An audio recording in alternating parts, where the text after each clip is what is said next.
اعوذ باللہ من الشیطان الرجیم بسم اللہ الرحمن الرحیم الحمدللہ رب العالمین والعاقبۃ للمتقین والصلاۃ والسلام علی خاتم الانبیاء والمرسلین وآلہ الطیبین الطاہرین۔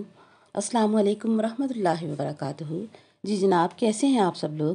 دعا ہے رب العزت سے کہ ہم سب رجب المرجب کی ولایت اور نور بانٹتی ہر گھڑی سے فیضیاب ہونے کی تمنا لے کر یہ مہینہ گزاریں اور ہمارا رب ہمیں اس ماہ کا فیض اور نور نصیب فرمائے۔ ہمارا سلسلہ گفتگو نبی کریم صلی اللہ علیہ وسلم اور آل نبی صلی اللہ علیہ وسلم، بالخصوص مولا علی علیہ السلام اور بی بی فاطمہ الزہرا سلام اللہ علیہا کی ذوات مقدسات پر جاری ہے کہ ان ہستیوں سے محبت اور مودت اور ان ہستیوں سے دشمنی کی وجہ ایک ہی ہے۔ اور ہم نے پچھلی گفتگو میں جانا کہ نبی صلی اللہ علیہ وسلم کی محبت میں اور نبی صلی اللہ علیہ وسلم کی اطاعت و فرما برداری میں اور سب سے بڑھ کر نبی صلی اللہ علیہ وسلم کی مددگاری کرنے کے نتیجے میں علی مولا کی دشمنی بھی مکے میں پڑی اور علی مولا سے محبت اور مودت کا جذبہ بھی مکے میں پروان چڑھنا شروع ہوا۔ دو گروہ بنے، ایک گروہ علی مولا کی محبت میں سر تسلیم خم کر کے جینے والا بن گیا اور دوسرا گروہ عداوت علی اور بغض علی علیہ السلام میں بڑھتا چلا گیا۔ ہماری گفتگو جنگ بدر سے ہوتی ہوئی جنگ احد کی تیاریوں تک پہنچی تھی۔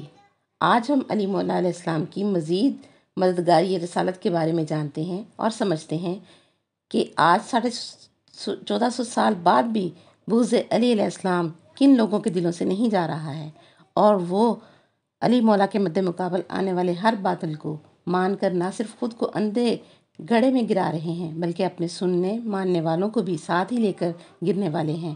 خدا را علی مولا حق ہیں۔ نبی صلی اللہ علیہ وسلم کے فرمان علی شان نے سند دے رکھی ہے کہ الحق مع علی و علی مع الحق۔ اب حق کی ضد پر تو باطل ہی آتا ہے نا، حق کے مد مقابل کوئی بھی آئے باطل ہوگا۔ حالانکہ اب تو ٹیکنالوجی کا دور ہے، IT کا زمانہ ہے، کچھ بھی کبھی بھی سرچ کر کے ڈھونڈا جا سکتا ہے اور قرب قیامت میں تو انسان کی آنکھ مزید کھل جانی چاہیے۔ لیکن دنیا پرستی اور حفظ نفس نے اس طرح سے انسانوں کو اپنے قبضے میں کر رکھا ہے اور شیطان اس ہتھیار کو اس طرح سے استعمال کر رہا ہے کہ علی مولا سے بندوں کو دور کر رہا ہے، اہل بیت علیہ السلام کی مودت اور محبت سے دور کر کے صرف نماز، روزے، حج، زکاتوں پر شیطان جو ہے وہ انسانوں کو لگا رہا ہے۔ اسی لیے قرآن فرماتا ہے وَمَن یُوقَ شُحَّ نَفْسِهِ فَقَدْ فَازَ، جو بندہ اپنے نفس کی بخیلی سے اور اس رجحان سے بچ گیا جو اسے برائی کی طرف لے کر جاتا ہے تو وہ کامیاب ہو گیا۔ ہم نے جانا کہ جنگ بدر میں کیسے مولا علی پاک نے جو ہے وہ کافروں کے سرداروں کے سر قلم کیے اور جنگ احد میں 3000 کا لشکر لے کر جو ہے وہ کفار مکہ آئے تھے۔ نبی کریم صلی اللہ علیہ وسلم کا 700 کا لشکر تھا۔ آپ صلی اللہ علیہ وسلم نے 50 آدمیوں کو الگ کر کے ایک درے کے اوپر مقرر کیا، اس کے نیچے سے سرنگ نکلتی تھی اور فرمایا کہ ہم ہاریں یا جیتیں تم یہاں سے نہ ہلنا کہ دشمن سرنگ سے حملہ نہ کر دے، اور یہ بھی واضح کیا کہ مال غنیمت میں تم سب کو پورا حصہ ملے گا۔ یاد رکھیں احد کی لڑائی میں عورتیں بھی مکہ کے کافروں کے ساتھ تھیں۔ عورتوں کے قبیلے کی سردار جو تھی وہ یزید کی دادی ہندا کر رہی تھی اور احد کے سفر کے راستے میں مقام ابوا آیا، یہاں آقا کریم صلی اللہ علیہ وسلم کی والدہ کی قبر تھی۔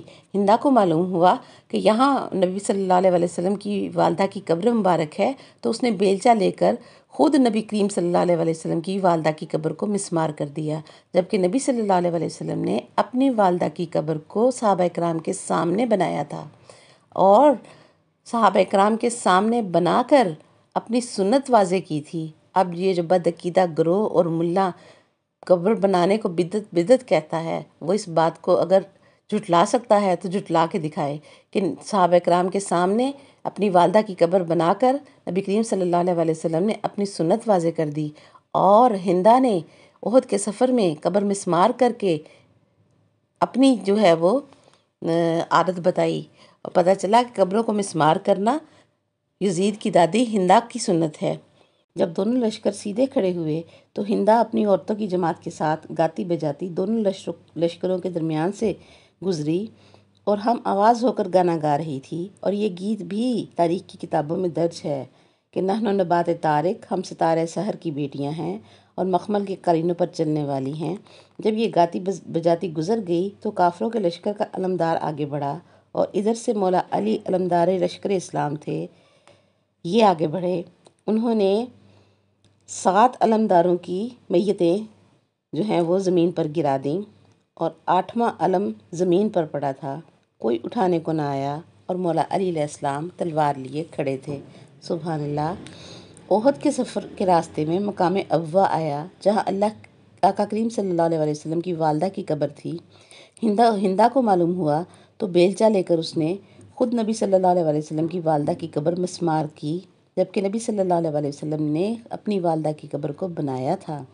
صحابہ کرام کے سامنے قبروں کو بنانا سنت محمدیہ صلی اللہ علیہ وسلم ہے، اور ان کے سامنے اور دشمنوں نے اس قبر کو مسمار کیا، اور یزید کی دادی نے نبی پاک صلی اللہ علیہ وسلم کی والدہ کی قبر کو مسمار کیا۔ یہ یزید کی دادی کی سنت ہے۔ اب اگر کوئی ملا یہ کہے کہ قبر بنانا جو ہے یہ بدعت ہے، تو آپ خود سوچ لیں کہ نبی کریم صلی اللہ علیہ وسلم نے اپنی والدہ کی قبر کو صحابہ کرام کی موجودگی میں بنایا تھا، تو ملا کیسے کہہ سکتا ہے کہ یہ بدعت ہے؟ اب جب سارے علمدار جو ہے لشکر کفار کے قتل ہو گئے، کوئی آگے نہ بڑھا، اور ان عورتوں نے دیکھا کہ علم زمین پر پڑا ہوا ہے، تو ایک عورت نے آگے بڑھ کر علم اٹھایا، تو مولا علی علیہ السلام لا حول ولا قوۃ الا باللہ پڑھتے ہوئے اپنے لشکر میں واپس آ گئے۔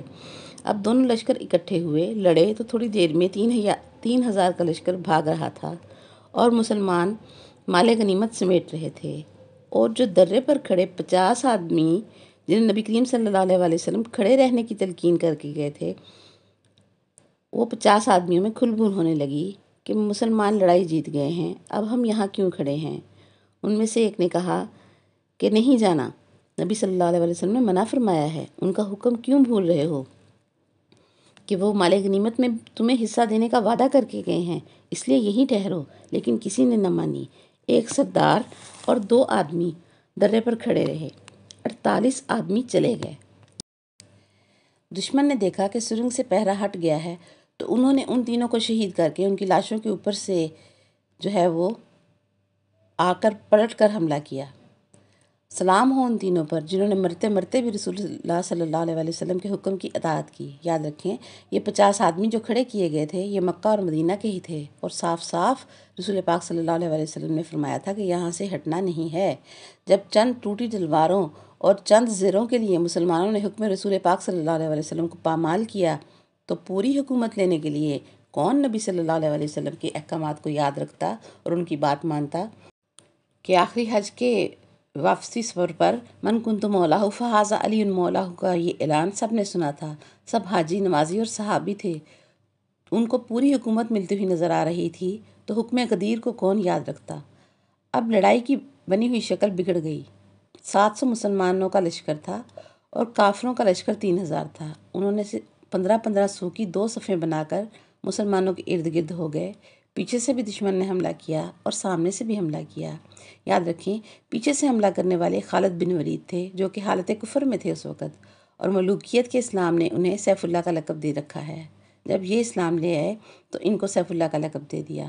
اب صورتحال یہ تھی کہ پیچھے سے بھی تلواریں اور سامنے سے بھی تلواروں کا حملہ، اور دلیر صحابی نبی صلی اللہ علیہ وسلم کے چچا حمزہ رضی اللہ تعالیٰ عنہ اور ابو دجانہ رضی اللہ تعالیٰ عنہ تلوار چلاتے ہوئے جنت کے حقدار ہوئے، اور کئی مسلمان سمجھداری کرتے ہوئے محفوظ مقام پر چھپ گئے۔ اور اب نبی کریم صلی اللہ علیہ وسلم کی شان قابل دید ہے کہ نبی صلی اللہ علیہ وسلم جہاں کھڑے تھے وہیں کھڑے رہے، نہ چہرے پر پریشانی آئی، نہ اضطراب، نہ قدموں میں لغزش آئی، نہ ہاتھوں میں راشہ آیا۔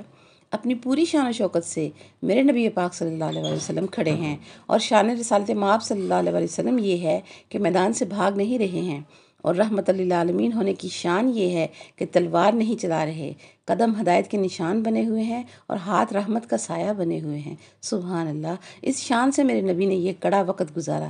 کسی نے آواز بلند کر دی کہ رسول پاک صلی اللہ علیہ وسلم شہید ہو گئے ہیں، اور لکھنے والے لکھتے ہیں کہ یہ آواز شیطان نے دی تھی، اور بعض نے لکھا کہ صحابہ رضی اللہ تعالیٰ عنہ سمجھے کہ یہ ملائکہ کی آواز ہے۔ معلوم ہوا صحابہ کرام بھی ملائکہ اور شیطان کی آواز میں فرق نہ کر سکتے تھے، اور حالت یہ تھی کہ مولا علی دور کہیں لڑ رہے تھے اور یہاں کافروں نے نبی صلی اللہ علیہ وسلم کے گرد حلقہ بنا لیا تھا اور اتنا قریب آ گئے تھے کہ ان کے ہاتھ کے پتھر نبی صلی اللہ علیہ وسلم کے جسم اطہر تک پہنچنے لگے تھے۔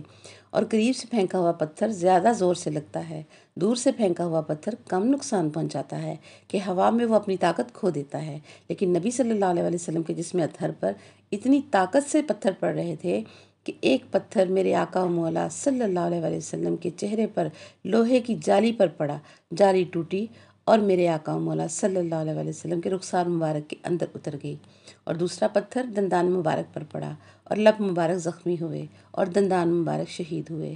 اب کافر چند منٹ کے فاصلے پر ہیں اور ہاتھوں میں ہر طرح کے نیزے ہیں، مگر میرے آقا و مولا صلی اللہ علیہ وسلم اطمینان سے کھڑے ہیں۔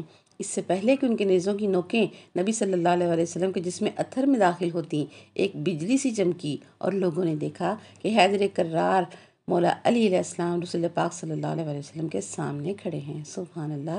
اور جیسے ہی نبی صلی اللہ علیہ وسلم نے مولا علی کو دیکھا تو فرمایا، یا علی، یہ ہے وقت نصرت، یہ میری مدد کا وقت ہے۔ اللہ کے ہوتے ہوئے بھی وقت مصیبت غیر اللہ کی مدد طلب کرنا سنت نبوی صلی اللہ علیہ وآلہ وسلم ہے۔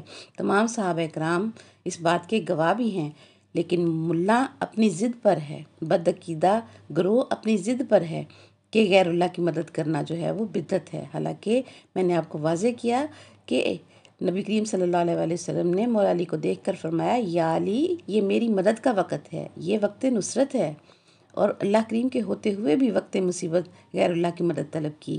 اس وقت مولا علی علیہ السلام نے تاریخ عرب کی یادگار لڑائی لڑی اور ہاتھ میں تلوار لے کر اپنے نبی صلی اللہ علیہ وسلم کے ارد گرد گول طواف کی صورت میں چکر کاٹنے شروع ہوئے۔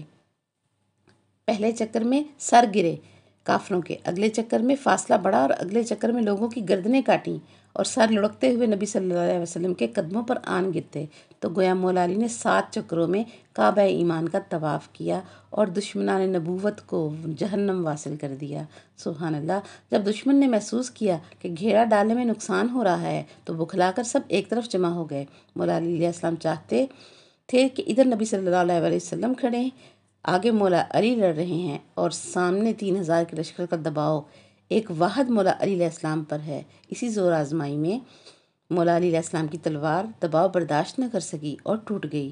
نبی صلی اللہ علیہ وسلم سے رجوع کیا اور عرض کی کہ یا رسول اللہ صلی اللہ علیہ وسلم، تلوار ٹوٹ گئی ہے۔ اتنے میں ایک آواز سنائی دی، لا فتح الا علی، لا سیف الا ذوالفقار۔ سبحان اللہ۔ عرش معلیٰ سے اللہ کریم نے ذوالفقار نازل فرمائی۔ جبرائیل علیہ السلام کتابیں لے کر تو آتے تھے ہر پیغمبر کے پاس، مگر تلوار لے کر صرف مولا علی علیہ السلام کے لیے آئے۔ اب تلوار بھی عرشی علی کی تھی اور ہاتھ فرشی علی کا تھا۔ اب ہر ایک کو اپنے سر پر تلوار دکھائی دی۔ انہوں نے بھاگنا شروع کیا اور منظر یہ تھا کہ عورتوں کا جلوس سب سے آگے آگے بھاگ رہا تھا اور مردوں کا لشکر پیچھے پیچھے بھاگ رہا تھا۔ 3 لوگ مکے سے لڑنے آئے تھے، ان کے دلوں میں دشمنی علی علیہ السلام کا زخم گہرا ہو گیا۔ کچھ نے کہا، ہم نے بھی تو مسلمان مارے، تو سپہ سالار بولا کہ کیا مارا، بیکار لڑائی ہوئی، جو مسلمان بناتے ہیں تم ان کو تو زندہ چھوڑ آئے ہو، جتنے تم نے مارے ہیں 8-10 دنوں میں وہ اتنے اور مسلمان بنا لیں گے۔ اللہ اکبر۔